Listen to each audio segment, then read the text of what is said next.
ദൈവതിരുനാമത്തിന് മഹത്വമുണ്ടാകട്ടെ. ഏവർക്കും ഹെർമിറ്റ്സ് ടോക്സിലേക്ക് സ്വാഗതം.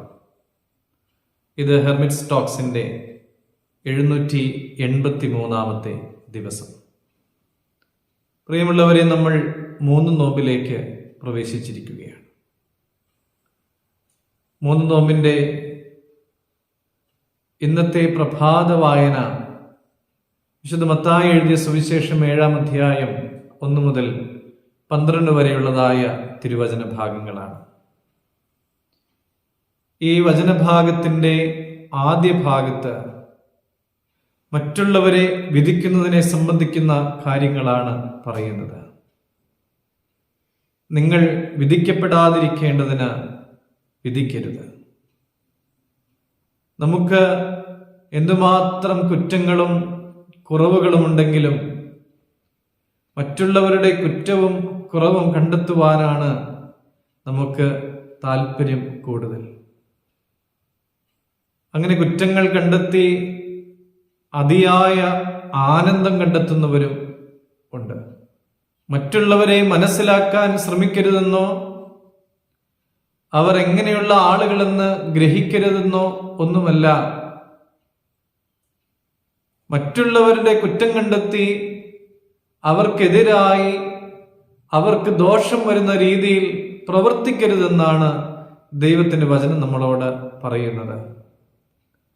നിങ്ങൾ വിധിക്കുന്ന വിധിയാൽ നിങ്ങളെയും വിധിക്കും.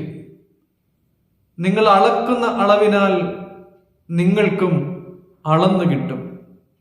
പ്രിയമുള്ളവരെ, ദൈവം തന്റെ മക്കളെ ഈ ഭൂമിയിൽ ആക്കി വച്ചിരിക്കുന്നത് ന്യായാധിപന്മാരായിട്ടല്ല.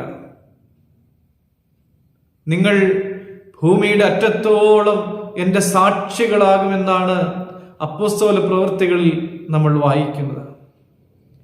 ഫിലിപ്പിയർ 2-ാം അധ്യായം 3-ാമത്തെ തിരുവചനം പറയുന്നത് പോലെ താഴ്മ ധരിക്കുവാനായിട്ട് നമുക്ക് സാധിക്കണം. മറ്റുള്ളവരെയൊക്കെ നമ്മളെക്കാളും ശ്രേഷ്ഠതയുള്ളവരായി കാണുവാനും നമുക്ക് സാധിക്കണം. പ്രിയമുള്ളവരെ, ഈ ഒരു ചിന്ത നമ്മുടെ ഉള്ളിൽ വളരുകയാണ് എങ്കിൽ, നമ്മുടെ മനസ്സിൽ നിറയുകയാണ് എങ്കിൽ, നമുക്കൊരിക്കലും മറ്റൊരാളെ വിധിക്കുവാനായിട്ട് സാധിക്കുകയില്ല. നമ്മൾ ഓരോരുത്തരും വിധിക്കുന്നവരാകുവാനല്ല, ചേർത്ത് പിടിക്കുന്നവരാകുവാനാണ് ദൈവം ആഗ്രഹിക്കുന്നത്. പ്രിയമുള്ളവരെ, അങ്ങനെ ഒരു ഭാവത്തിലേക്ക് ഞാനും നിങ്ങളും വരുമ്പോൾ എന്നും നമ്മുടെ ദൈവം നമ്മോടൊപ്പം ഉണ്ടാകും. ആ ദൈവത്തിൻ്റെ മക്കളായി ജീവിക്കുവാൻ നമുക്കെല്ലാം സാധിക്കട്ടെ എന്ന് നമുക്ക് പ്രാർത്ഥിക്കാം. ദൈവം അനുഗ്രഹിക്കട്ടെ.